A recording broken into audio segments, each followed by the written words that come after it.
Like my version of revenge is just like, whatever you do, I will do it too now, and you will reckon with me. So he was a musician. So I was like, I make music now. Or like I dated a gymnast and I was like, I learned backflip now. I am the musician now. Yeah. I am the captain now.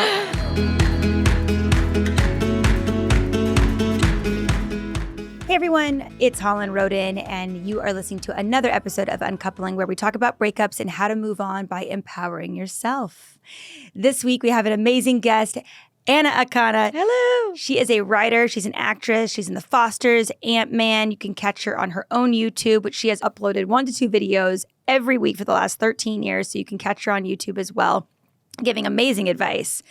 And we are so happy that she is here to divulge some of that today. Yay, thank you so much for having me. Absolutely. So like we say on UnCoupling, a lot of breakups are stigmatized as negative aspects to your life or failures.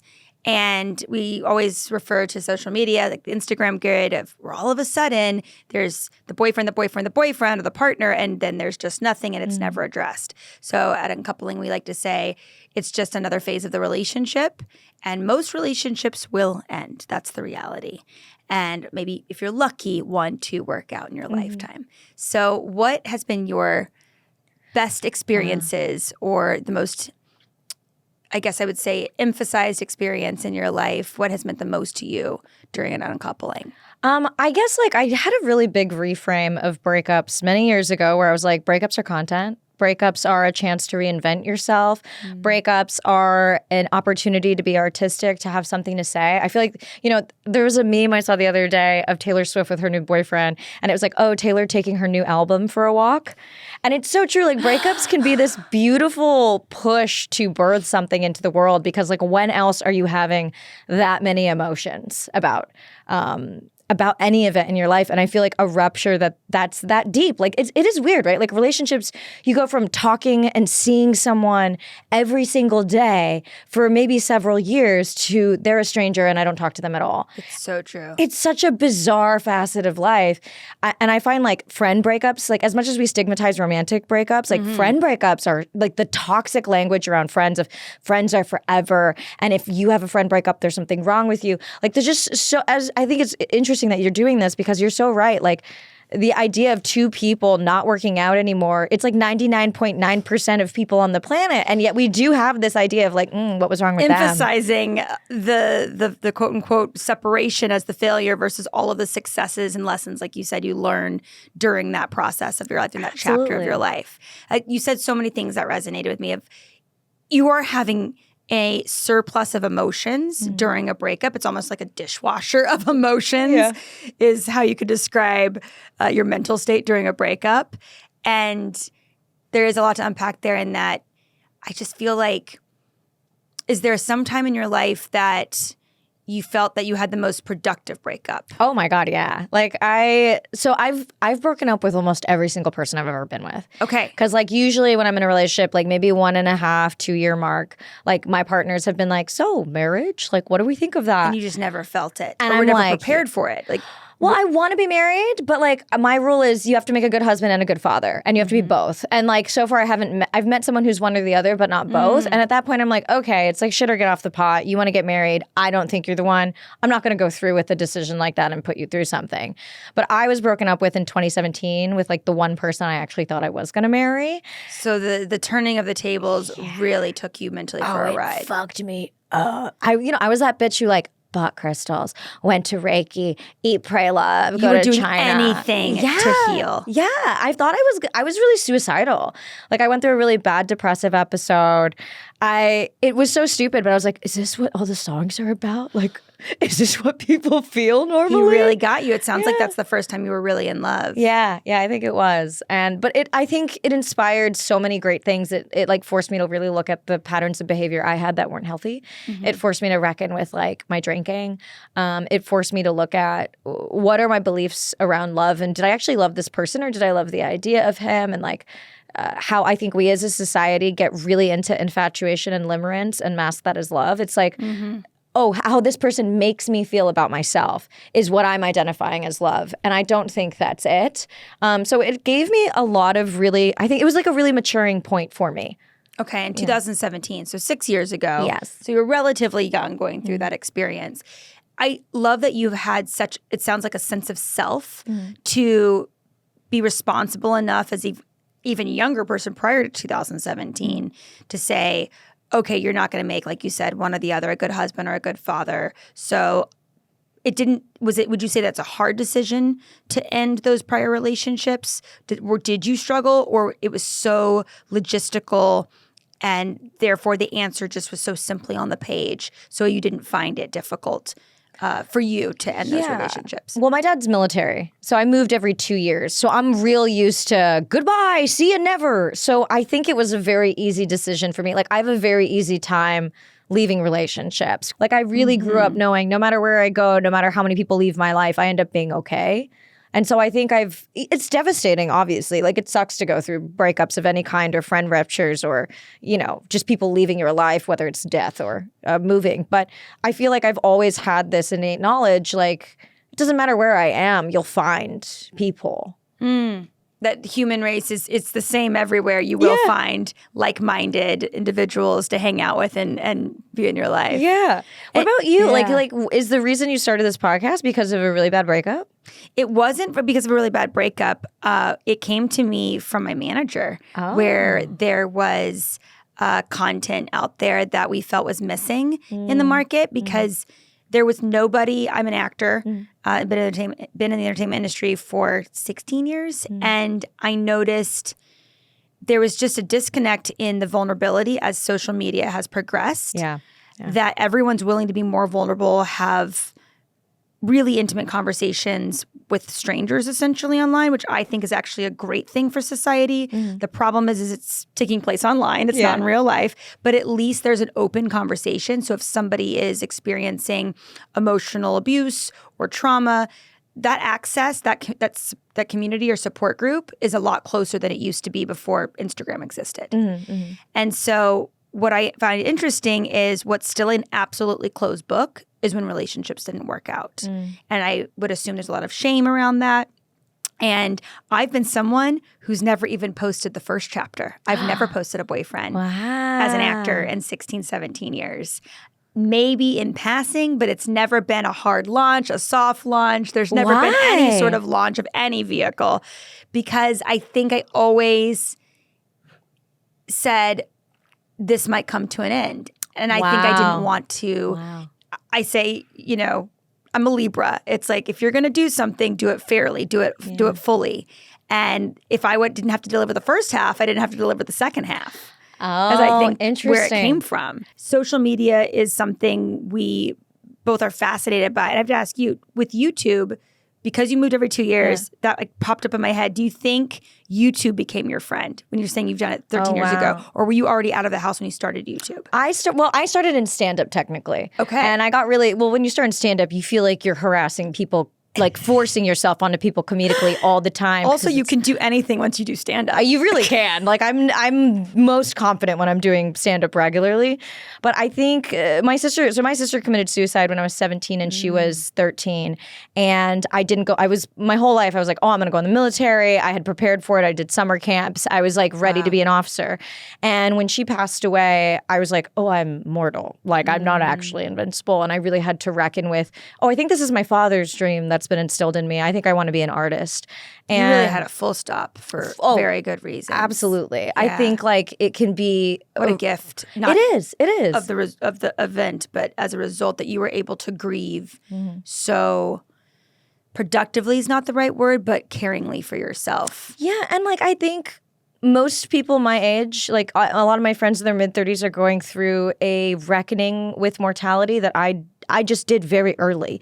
Like they're dealing with their parents getting older or getting sick, or like people have been dying in COVID who they knew personally, or their loved ones have passed away. 30s is when adulthood really hits you. It really does. And like the idea of death and like, so it's interesting. Like I've had an influx of calls the last 5 years from friends who are like, how do you deal with this? And I've kind of become the death girl, like within a lot of my friend groups. But I think it gave me a really beautiful perspective. And also like in relationships where I'm like, I don't want this for the rest of my life. And I don't have to have this for the rest of my life. Like it's almost raised the bar a little bit for me. Like I'm happy to be with someone for right now. But when it comes to like committing my life to them. It's a very different lens that I put on.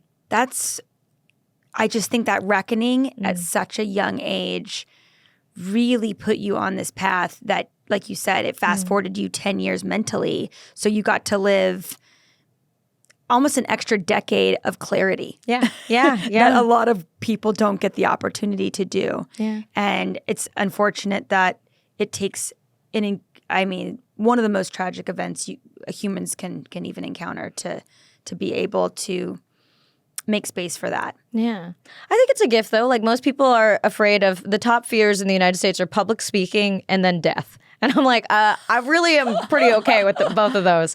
You do one relatively on a weekly basis. Yeah, on a weekly, not the dying, but maybe. Yeah. Do you think there was ever a connection between you? Like you said, you broke up with most of your relationships except for one. Do you feel like there was a connection to your sister's suicide that you thought, life's finite, and if I know something, I'm getting the hell out of Dodge because I'm going to find what's right for me before it's too late, or before you felt much more mortal and mature, where you knew life was such a mortal? I think it's both. Like, I think I was dating my dad. Or my mom. As we mostly do. As we do. I was like clearly trying to date people where I was like rewriting and getting my parents' love and approval. And then once it became real, I was like, oh no, goodbye. Like, once I got the approval and the validation, I was like, actually, no, I don't want this for the rest of my life.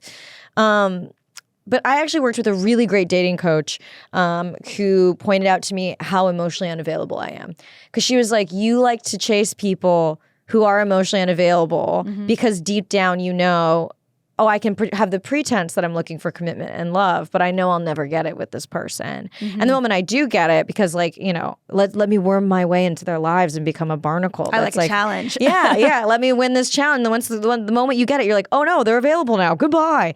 So I've done a lot of work on that. I think to some degree, it's still there. Like, sometimes I choose someone and they're like, I'm polyamorous. And I'm like, perfect. Let me change that for you. I think there's always a part of me that's like, I'll get the approval. I'll get the win.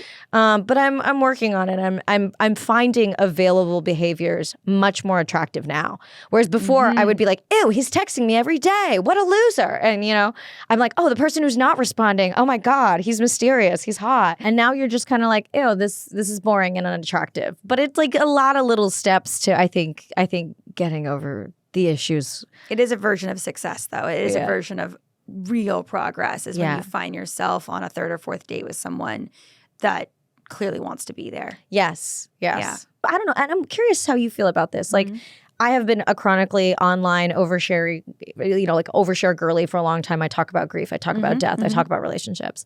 But I almost feel like culturally we've moved towards trauma as a currency.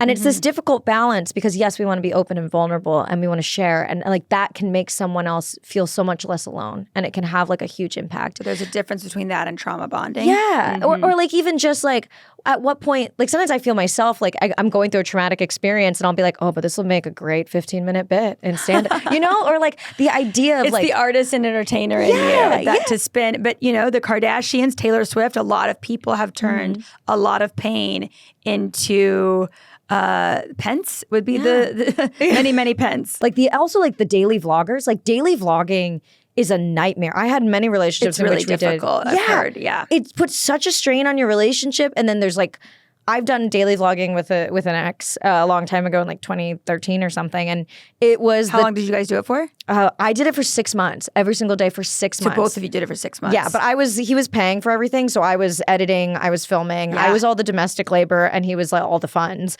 which then became, this big. The power dynamic of. Yeah. Yeah. And the conflict. Working with the spouse, and can that contribute to it's like running a business, and you're not like, let's film our fight about like this, you like, never want to pick up the camera during those moments. No, and it feels like so facetious and so put on. And so like, and I know a lot of friends who have done it and have like, and what's going on behind the scenes. So like, it is weird because I think, I act as well, but the people who recognize me from YouTube and the people who recognize me from acting, they have a totally different relationship with me. I would assume, and probably not completely different demographics as well, or same demographic.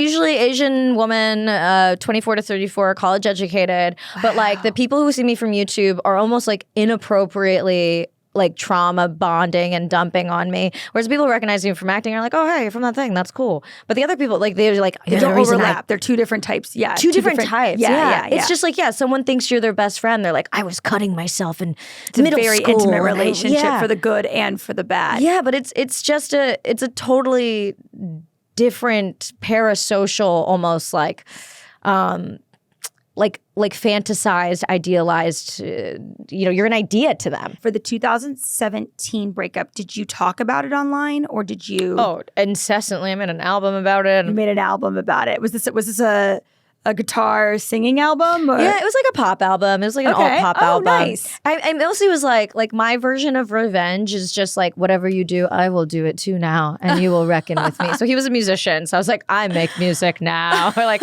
I dated a gymnast and I was like, I learned black I am the flip musician now. Yeah. I am the captain now. Basically, it's like my way of dealing with like missing them. It's just like, oh, this is what they do. I will engage in it. Oh, that's so interesting. I've never heard of someone missing someone during a breakup or an uncoupling, and then they say, if I'm missing them, I'll go engage in that hobby. But I have heard of when people are widowed, they would go do that. Oh, wow. So I find that very interesting that when you've broken up with someone, that's a really interesting way, I think helpful way, without, if you're doing a 30-day no contact or being in contact with that person is going to blur the lines and make it really difficult to move on. That's such a good tip. Well, I always feel too like when you like someone, there's so much about what they do that you don't do that you respect or that you're attracted to. Like I get really into people who have like a niche knowledge base or hobbies or, like I dated like someone who was like a spoken word poet champion when he was 15. I was like, oh, I write poetry now. Like, I will be a shout poet. I will be poet now.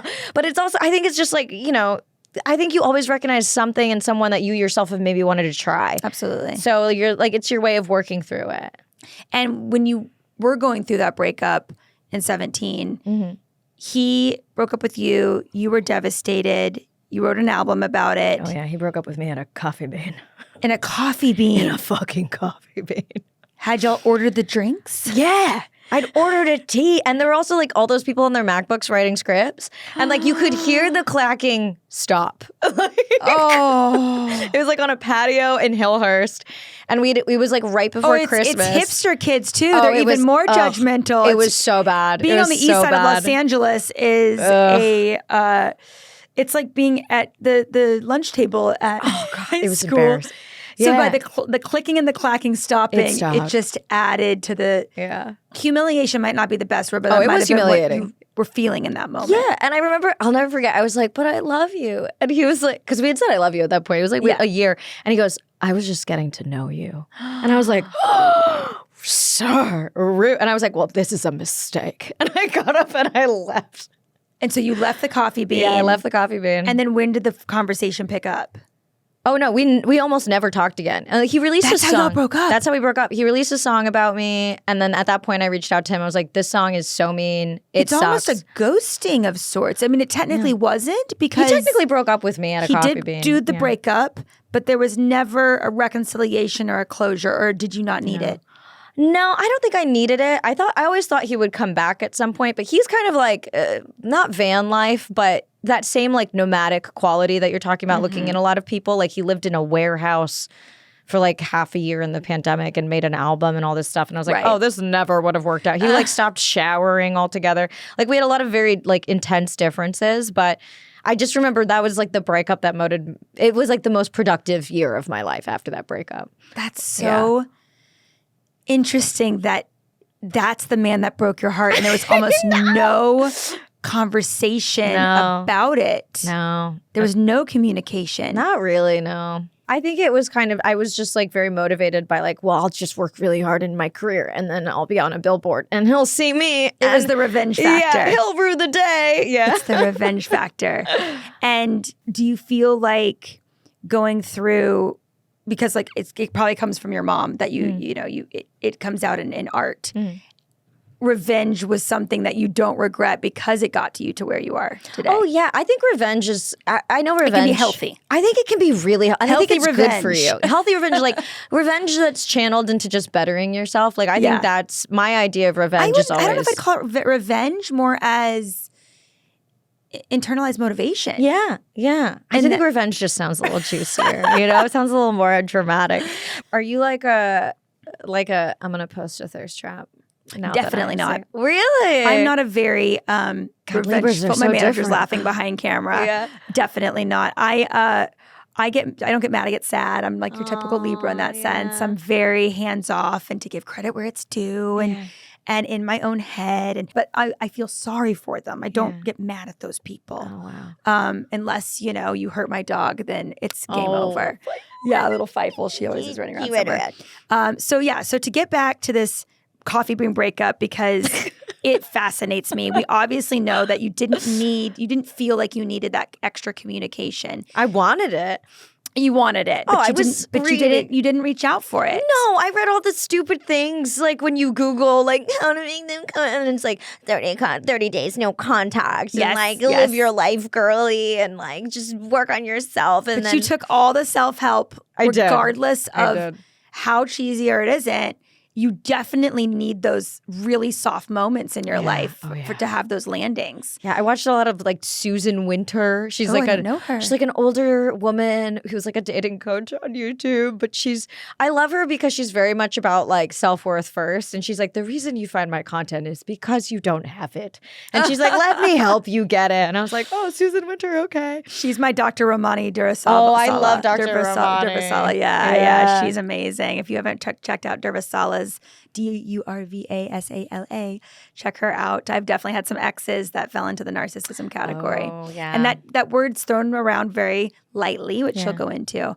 We all have our sort of cornerstones that we go to. You wanted to reach out, you didn't. You had your self-help outlets. Thanks, Suzanne. Shout out to Miss Winters, Dr. Winters. And then was there anybody in your life, you obviously were on YouTube making an album. What else did you do to move through that uncoupling? I made like a stop motion short film. That's definitely a first. I've never heard that. Yeah, I was like a stop motion short film. Yeah, I did it was called Dolor, which is like Latin for pain. How did you find that? I mean, there was a studio. They did The Most Popular Girls in School. Have you ever seen that? It's like a Barbie stop motion comedy series on YouTube. So their studio was in LA, and I just found them and was like, I must make something or I will die. And they were like, okay. You involved others in your pain breakup. Oh, yeah. I employ many people when I'm going through a breakup. That's so smart. Yeah. You're just like, make things. People might disagree with that, but I really agree with that. Oh, yeah. I feel like when you're happy, you're kind of content. You're just like doing your little things. But when you're sad, you're like, I need a team of people around me at 12 hours a day. And so instead of a therapist, it was all these other technological reach outs. Oh, I was going to two therapists and a dating coach at the time. Wow. I was doing it all. Anything to not be alone, Holland, I was doing. That's amazing. Yeah, well, I also knew he's very stubborn, and once he makes up his mind about something, that's it. And like I knew that about him and I'd witnessed it a lot. So I was like, oh, any going to him is going to further cement this. Like I also knew instinctively if I ever want to get back together with this person. You were still leaving the door open a little bit and healing everywhere else that you had to. Yeah. And did it ever click to you of he's so stubborn? So you're obviously in love. You're trying to uncondition yourself out of this love with him.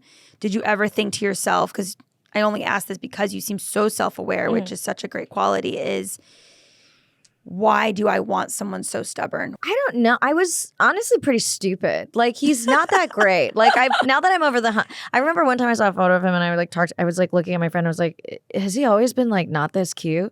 And she was like, you were so happy. You were so happy. You were so happy. And I was like, oh my God, this is the mid-man I spent a year feeling suicidal over? What? What a beautiful reprieve, though. It was so great. You get to have a laugh and a complete out-of-body experience about your past self. Yeah, it felt like, I think honestly, it was just like I had my first love very late in life because we were very like teenager. How old were you when you? I was 27. Oh, wow, okay. 27, 28. Yeah. And I don't know, he's incredibly smart. He's incredibly poetic. He wrote like this very beautiful song for me called Welcome to the Family. go out and get some Audi and whatever. That people know if they know the timeline. But like, shut the door when you leave. Did that song come out after? He doesn't give a shit anymore. But it was like I was really in love with his brain, like the way that he thought about it. We were just such different people where it was never going to be compatible long term. But I was like, oh, you're such a unique human being, and I love the way you think about things. You wish you could suspend time and just hang out in the brain.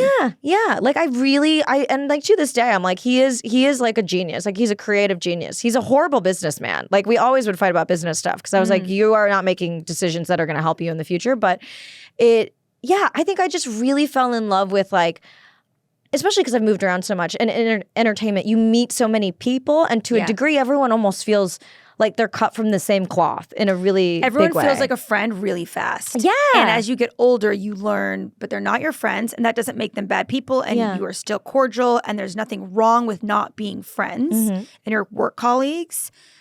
But making those distinctions is really important and recognizing them as you get older. Yeah, absolutely. Yeah. And I think like when you finally meet people who make you like do a head tilt in a little bit of a way. Like he did that. He did that for me, and it was really fascinating. He didn't feel like another copy from the same cloth. You're like, you're special. Yeah. My therapist says when I meet people like that I'm just so fascinated by them more than anything else that I want to spend time and hang out with them. She says that, but that's the 16-year-old running the show. Disney really ruined us. Disney was a thing, man. Yeah, all the books, a lot of conditioning. Yeah, you're like, we don't want the same lifestyle, but his hair, like. So, when did you like? What was the first thing you did after you left the Coffee Bean? Because at that point, I'm just curious. Did you cry in the car? Oh, for sure. I was crying on the way to the car, but trying not to look like I was crying. Okay. So there was a breakdown. Yeah, I called my friend. I had texted her before I walked into the Coffee Bean, and I was like, I think he's going to break up with me. And she was like, oh, you felt it coming. I felt it coming. Okay. And she was like, you're crazy. He had a concert 2 days before at the Ace Theater in downtown LA where he had sang this love song to me in front of like his friend. It was like all of our friends and family and like his audience and stuff. And I was like, I love you, Anna, like on stage. And so she was like, what do you mean he's going to break up with you? You literally just had that 2 days ago. And I was like, I don't know. I just feel it. I feel like there's something weird. And so I called her and I was like, yep, he did it. And so I had spent that thing instead of going to, I think we were supposed to go to like Iceland or something with his parents. And when the families are involved and there's a current trip or a birthday, it's awful. Just the worst. He never paid me back for my ticket. I know. The untanglings, monetarily especially. Yeah. Oh, God. And, especially when you're in your 20s and you really can't stand to lose the money is 10 times worse. Yeah, I don't think I ever want to live with a partner again. I didn't live with him, but I was like, I think I don't want to do it until I'm engaged. So there will be married couple. Okay, so once you're engaged, you'd have no problem. I would do it, yeah. I have friends that want to live in duplexes across the hall from each other. Yes, I think if you share a living room, but then you have your own, I think that's like how Tim Burton and Helena Bonham Carter did it. Yeah, you can put all your little fucking things in your room, and like this will be all my little things in my room. So suicidal. When you said you got to that place in 2017, that obviously means something with a lot of gravity in your life in particular. How did you crawl out of that? I know you had this massive team in place, but from day to day, how did you crawl out of that? I mean, it was really bad. I was having an auditory hallucination. So I started hearing this one guy's voice, and he would just like, it sounded like it was outside of myself, like he was in the room with me, and he would tell me to kill myself all the time.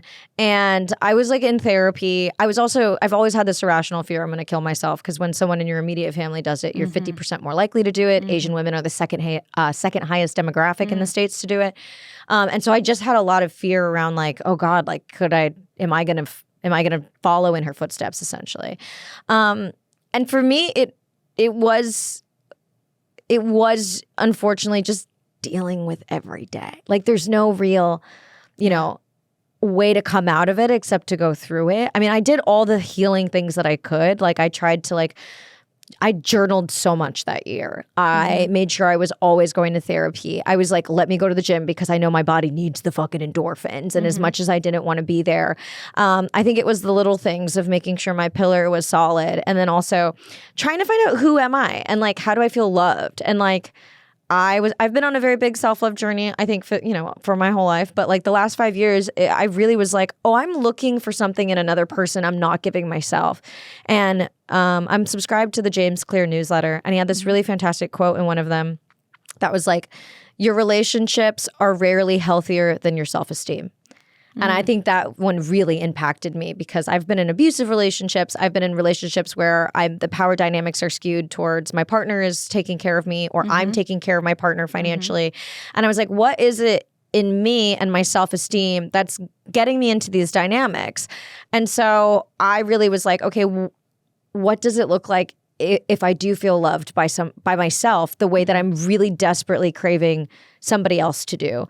And I think it was a lot of trial and error. I failed a lot through trying, I think self-love, we make self-love this activity-based thing now. We're like, oh, I'll buy myself flowers, or I'll take myself out to dinner, or I'll do a bubble bath. Yeah, and it's almost like a little capitalistic at times and a little like, what's your idea of love? And you kind of realize how hollow our idea of love can really be based on what we're taught. And so I started learning, well, self-love to me is like letting myself take a break and letting myself believe I don't need to work harder than everybody else to achieve the same results. Right. Or listening to my impulses, my inner child, and being like, I've started doing Color Me Mine in Pasadena, and I fucking love it. I was like, well, let me take myself to the ice skating rink in the dead of summer, or let me go for like a little walk in like this beautiful Japanese garden in Huntington Park. Yeah. And it's like the more I really started giving myself those experiences, like, yeah, there's a part of you that's like, this is sad. Like, I'm by myself, and like nobody loves me, and everyone's getting married. But then on the flip side, I was like, oh, but I'm giving myself everything that I'm hoping somebody else would give me.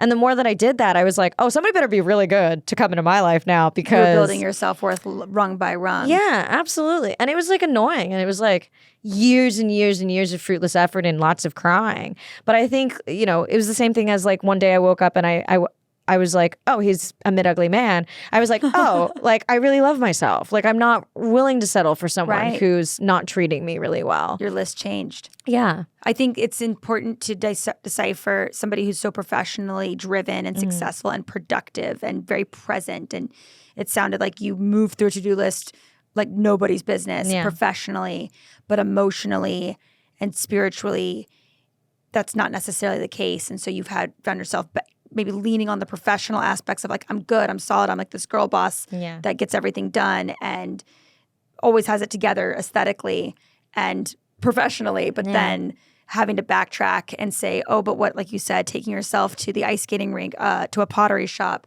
to a Japanese garden.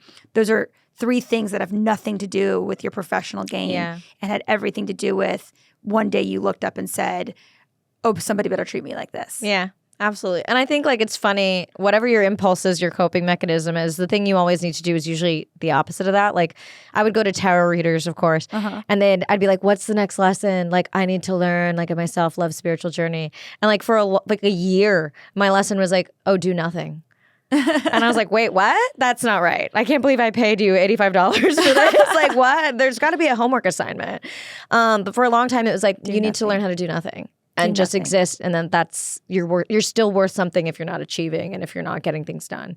So when was it you felt that you were over it? Like what was the first sign? Because you threw yourself into work immediately to heal. Yeah. And you had such an incredible team that you had in place. I don't think it happened in one. I think it just was one day I woke up and was like, oh, I haven't thought about him in a while. Oh, it's the lack of. Yeah. It's like when you like sprain your ankle and all of a sudden you're walking and you're like, wait, when did that start happening? Yeah. I think it's one of those. So it was really subtle. Yeah. I don't think I woke up one day and was like, finally fucking over that. It just, Yeah. Did you dream about him or no? Oh, we had a really weird connection in which I would know things. Like I knew, I like dreamt from the perspective of his new girlfriend down to like the tattoo she had. And I woke up from and the perspective of his girlfriend. I was like, oh, she's blonde because I had blonde hair in my periphery and there was like a dream catcher tattoo here and like bees and here. And that's what his and that's what she looked like. Yeah.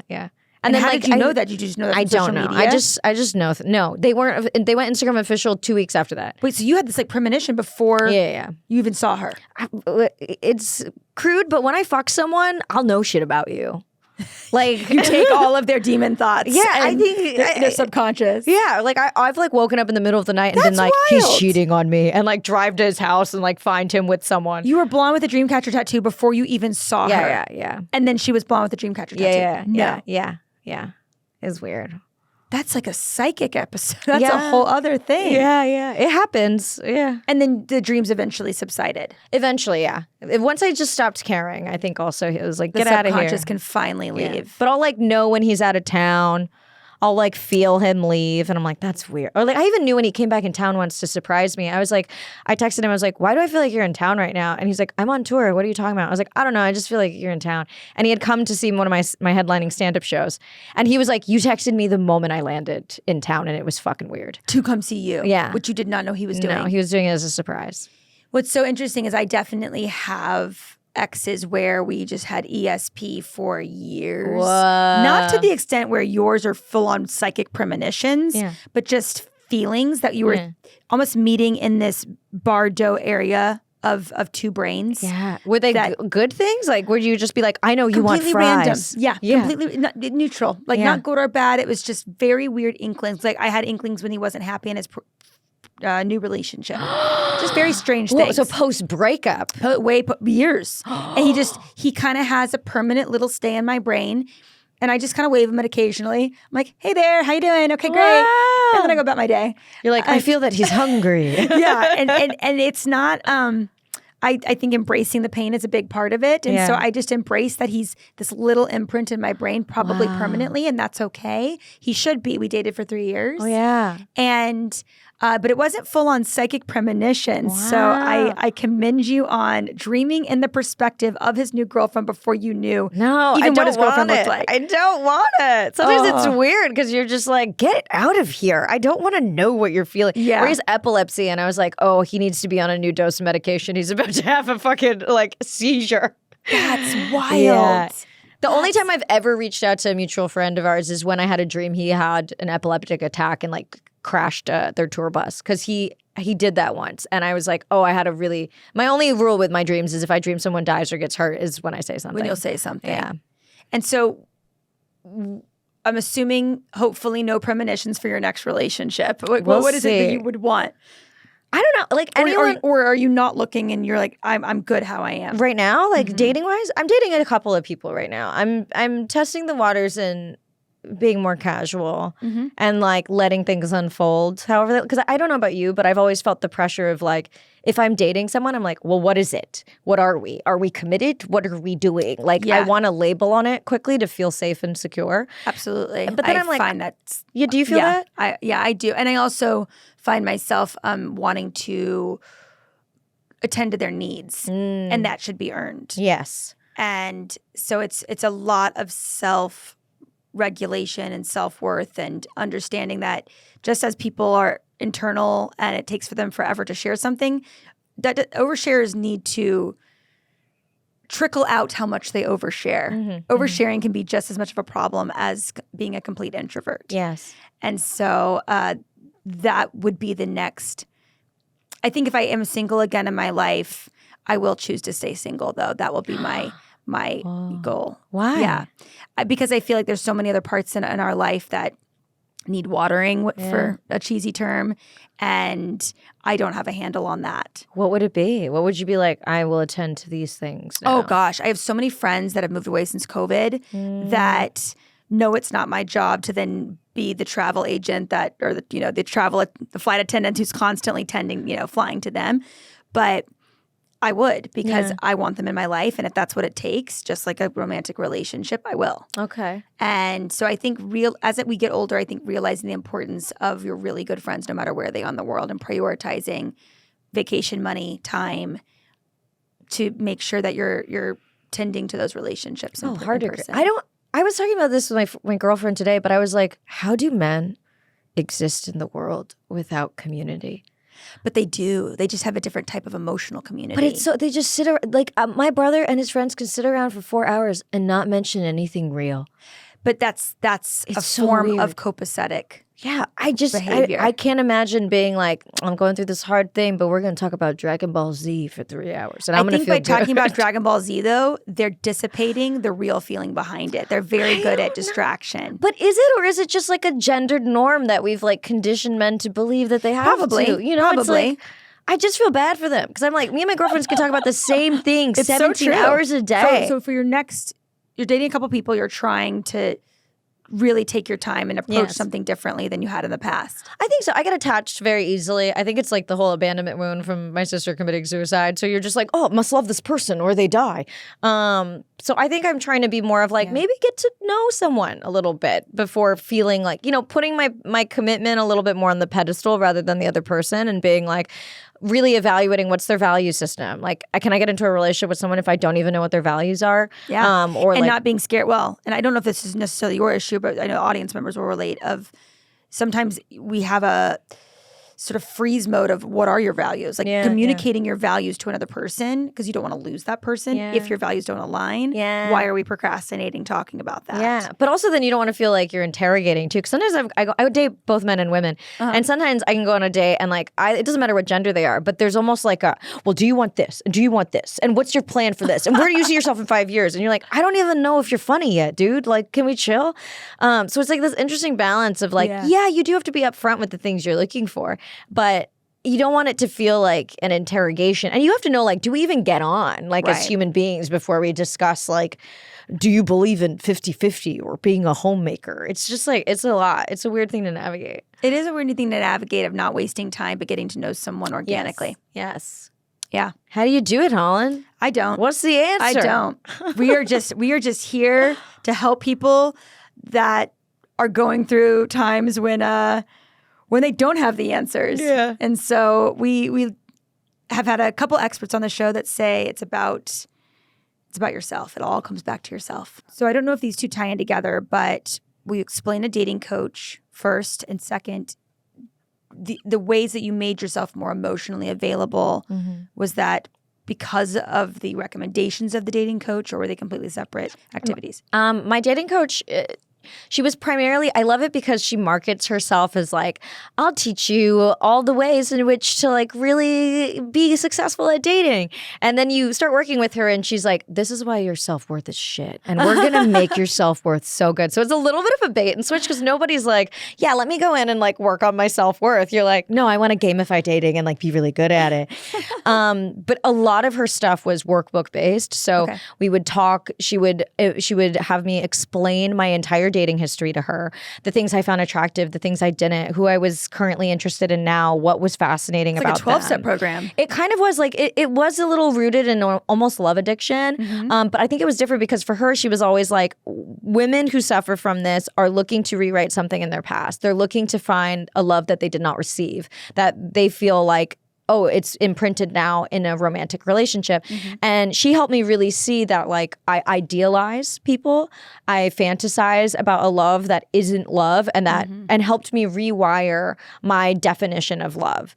Because she was like, this is really common. Like a lot of women grow up with this. We're told all the time, our value is in our utility. Like as a woman, you're told, what are you useful for in society? It's a wife, a mother. It's always your relationship to another person. And she's like, of course you feel this way. And so we just have to make sure your relationship with yourself is the priority and where you're getting the majority of that validation and that love. The utility is absolutely secondary, if not tritary, Yeah. to your self-worth. Absolutely. And I feel like utility to we all others. know women like this who will like bend over backwards to help anyone, like their friends or their lovers or what have you. And It's like most of us. Yeah, it's most of us. And we're burnt out and then we become resentful at the people we're helping. But she was fantastic. And a lot of the things she had me do was date outside of my type.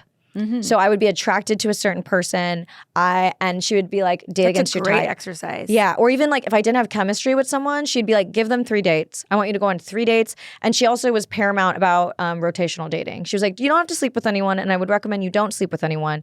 But she was like, you need to date multiple people at once so that your emotional attachment remains more neutral and you can compare and contrast the behaviors between each person. You're doing now. And it's honestly, it's good. I didn't like it before because I was like, but that's gameplay. And you feel like you're that's using this. someone. Yeah. And she was like, don't sleep with them. But Or now wasting their time. Or wasting their time. But she was Yeah. like, you don't know these people. It takes a while to get to know someone. And she was like, you shouldn't even think about commitment until you've been seeing someone like 6 months. And I was like, that's insane. There's that's too such a much long time. shame around wasting people's time, which again is putting that other person first before yourself. Unfortunately, dating should be an incredibly selfish endeavor. Yeah, I think so too. Yeah. And I Rightfully so. And before I would get like the ick or I would have a bad feeling, but I would still like continue anyway. And she was like, no, listen to that. Like, it's never going to work out. Like, so she really taught me how to rely on my intuition, as well as like now that I'm dating multiple people, like it is really interesting. Like I've been dating each one maybe like three to 4 months. Oh, wow. And the different behaviors and like how I'm building rapport with each person, like it makes me realize like, oh, I thought this behavior wouldn't work in a relationship, but actually it pairs really well with like my lifestyle, or this thing that I was really initially attracted to is going to be a major problem if we were in a long-term relationship. And so I think it was just super helpful for me to not go all in on one person, and also then like pin my hopes and dreams onto this unsuspecting human. And now when I date people and I see that same behavior I used to exhibit, it's such a turnoff where I'm like, oh, I see it so clearly now. I'm so self-aware of like, it doesn't matter who I am. You just have this idea of love in your head and you've just like slotted me into it. Right. That's so interesting. And then what are the ways that you emotionally made yourself more available? I think cultivating a relationship with myself. Journaling was really helpful. Journaling. I did a lot of like mirror work and rewriting the belief that I'm worthy of love, because there was some part of me that feels like I have to earn love. I have to earn approval. It's very much like my dad being like, if you get an A, you get a hug. If you get anything less than an A, I don't talk to you. And so there was this idea, if someone just liked me off the bat, I was like, there's something wrong with that person. Don't like them. But if I had to win over someone, then I was like, oh, this feels good. Like it's familiar. It should take work. Yeah, it should take work. And which it shouldn't. It shouldn't. And so working with her, like I think a really big win for me was when I was dating someone for 6 months who I had a lot of intense chemistry and attraction to, and they started lying about seeing other people. And normally I would have been like, it's fine, I'll win them over. I'll be the victor in the end. I love competition. And instead I was like, this doesn't work for me and I'm going to end it. And my therapist at the time was like, this is a really big step for you. She was like, this could have been a 2-year thing you were in and you ended it immediately. So I think it's like also measuring wins like that in small, tangible steps. And it's not hard. that person was dating other people, but it was the fact that the lying. It was the lying. I was like, you can see whoever you want. Just don't lie to me about it. Because, Yeah. So this is our lightning round. There are going to be one word or one sentence answers if possible. Okay. Question 1. When was your first breakup? 8th grade. 8th grade. Do you remember your first crush? Yes. He was animated. Animated. And our first animated crush. Inuyasha? What is your model relationship? Ooh, Zendaya. Okay. And Tom Holland. Yeah. What is your go-to breakup movie? Mean Girls. What is your breakup song? Oh, any Taylor Swift.